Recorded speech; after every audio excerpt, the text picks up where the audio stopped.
Start an online and e-commerce business. Why you should start this in this era? E-commerce business क्यों आपको start करना चाहिए? आज की वीडियो में डिस्कस करने जा रहे हैं. सो डिस्कवर विद उमर पर न्यू हो सब्सक्राइब करके बेल नोटिफिकेशन दबा सकते हो.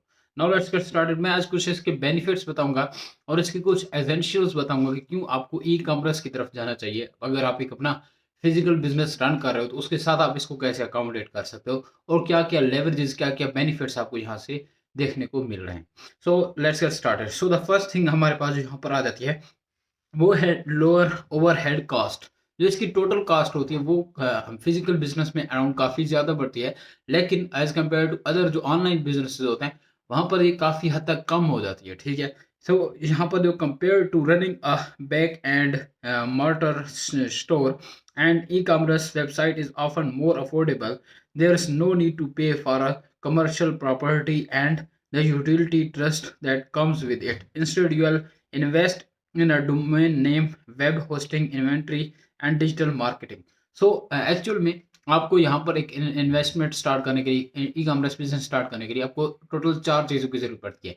एक आपकी वेबसाइट जो आप अराउंड $1 $10 के अंदर इजीली बना सकते हो. ठीक है. दूसरे यहाँ पर आपको एक वेब होस्टिंग चाहिए होती है, डोमेन नेम और होस्टिंग चाहिए होती है. तीसरे यहाँ पर आपको इन्वेंट्री चाहिए होती है फॉर दैट पर्टिकुलर थिंग. चौथी आपको डिजिटल मार्केटिंग, क्योंकि आज तक डिजिटल मार्केटिंग काफ़ी हाई है आपकी प्रोडक्ट सेल्स वगैरह करने के लिए. सो ये भी काफ़ी हेल्पफुल है. ठीक है. सो यहाँ पर आपको टोटल ये जो चीज़ें हैं ये आपको इतनी ज़्यादा कॉस्टली नहीं पड़ेगी. काफ़ी इजीली आप इनको $100 के अंदर इजीली मैनेज कर लोगे. अराउंड $1000 भी चल जाए तो वो फर्स्ट टाइम ही है. नेक्स्ट आपको इतना ज़्यादा इन्वेस्ट यहाँ पर नहीं करना पड़ेगा. लेकिन जो फिजिकल बिजनेस की बात करूँ तो फिजिकल बिजनेस में आपको मंथली रेंट देना पड़ता है, इलेक्ट्रिसिटी रेंट देना पड़ता है, वाटर रेंट देना पड़ता है, जो आपका बिल है आप गैस का बिल देना पड़ता है और बहुत सारी ऐसी चीज़ें. अगर आपने एम्प्लॉयज़ रखे हुए हैं सो उनको आपने पे करने पड़ते हैं, उनकी पेमेंट वगैरह. सो ये मिलाकर आपके पास फिजिकल में काफ़ी कम चीज़ रह जाती है, बट ई कॉमर्स बिजनेस में आपको काफ़ी ज़्यादा हेल्प मिलती है. आप वहाँ से स्टार्ट कर सकते हो in that case. Okay. So first thing हमारे पास क्या रहेगी कि ये आपके पास इसकी कॉस्ट काफ़ी कम है, ईजिली आप इसको मैनेज कर सकते हो, ईजिली अफोर्ड कर सकते हो. सेकेंड थिंग जो यहाँ पर हमारे पास आ गई, chance to reach a broader audience. जो आपके पास फिजिकल बिजनेस होता है इसमें आपके पास उसी पर्टिकुलर शहर, उसी पर्टिकुलर गांव में आप अपनी वेब ऑडियंस लेते हो, आप अपने कस्टमर्स निकालते हो. बट या फिर आपके पास एक सड़क गुजर रही होगी तो वहाँ पर कभी कभार कुछ ऐसा हो सकता है कि नीड अगर किसी होगी तो वो आपसे उस पर्टिकुलर चीज़ को ले सकता है.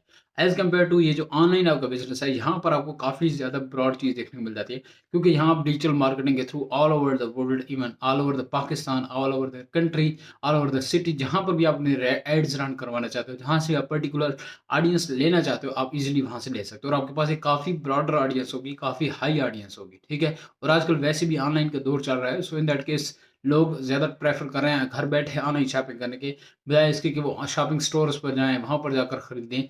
वो ऑनलाइन शॉपिंग करना ज़्यादा प्रेफर करते हैं. तीसरा जो हमारे पास यहाँ पर चांस है वो एबिलिटी टू इजीली स्केल. जो आपके फिजिकल बिजनेसेस होते हैं उनको स्केल करना, उनको मैनेज करना काफ़ी मुश्किल काम रहता है. वहाँ पर काफ़ी ज़्यादा आपको मेहनत करनी पड़ती है और टैक्स रजिस्ट्रेशन करवानी पड़ती है और बाकी मेंटेनेंस कॉस्ट और इलेक्ट्रिसिटी वगैरह ये सारी मिला कर वो काफ़ी ज़्यादा वहाँ पर टाइम देना पड़ता है. बट जो ई कॉमर्स है इसका फर्स्ट टाइम आपने एसईओ कर लेनी है, डिजिटल मार्केटिंग, और ये थोड़ी बहुत चीज़ें ये आप खुद भी सीख सकते हो. इवन कोई इतनी मुश्किल चीज़ें नहीं है. आप with in a month in सारी चीज़ों को खुद सीख सकते हो और खुद इनको रन कर सकते हो. सो वो आपकी कास्ट काफ़ी ज़्यादा कॉस्टली फ्रेंडली बन सकती हैं. कोई आपको इतने ज़्यादा वहाँ पर हाई कॉस्ट पे नहीं करनी पड़ेगी, आप इज़िली उनको मैनेज कर पाओगे. तो इसको मैनेज करना as compare to physical business यहाँ पर काफ़ी आसान है, आप इज़िली इसको मैनेज भी कर सकते हो. इसके बाद नेक्स्ट हमारे पास आ जाता है फ्लेक्सिबिलिटी फॉर कस्टमर्स. कस्टमर्स के लिए यहाँ पर फ्लेक्सिबिलिटी रहती है. बाज़ औक़ात आपको देखते हो कि जहाँ पर भी आप ऑनलाइन ऑर्डर वगैरह करते हो तो वहाँ पर आपको काइंड ऑफ ऑफर्स दी जाती हैं कि 14 days return, 7 days return warranty और इस किस्म की जो चीज़ें होती हैं. एक तो माइंड जो आपका कस्टमर्स का माइंड है उसको ग्रिप करती है, उनको सुकून मिलता है, उनको काइंड ऑफ सैटिस्फैक्शन होती है कि ठीक है हमसे कुछ गलती वगैरह हुई तो हमें यहाँ से चांसेस हैं कि हम अपनी चीज़ रिटर्न करवा लेंगे. लेकिन फिजिकल के केस में ऐसा थोड़ा सा मुश्किल रहता है, ऐसा बाज़ का दुकानदार शॉपकीपर नहीं मानते.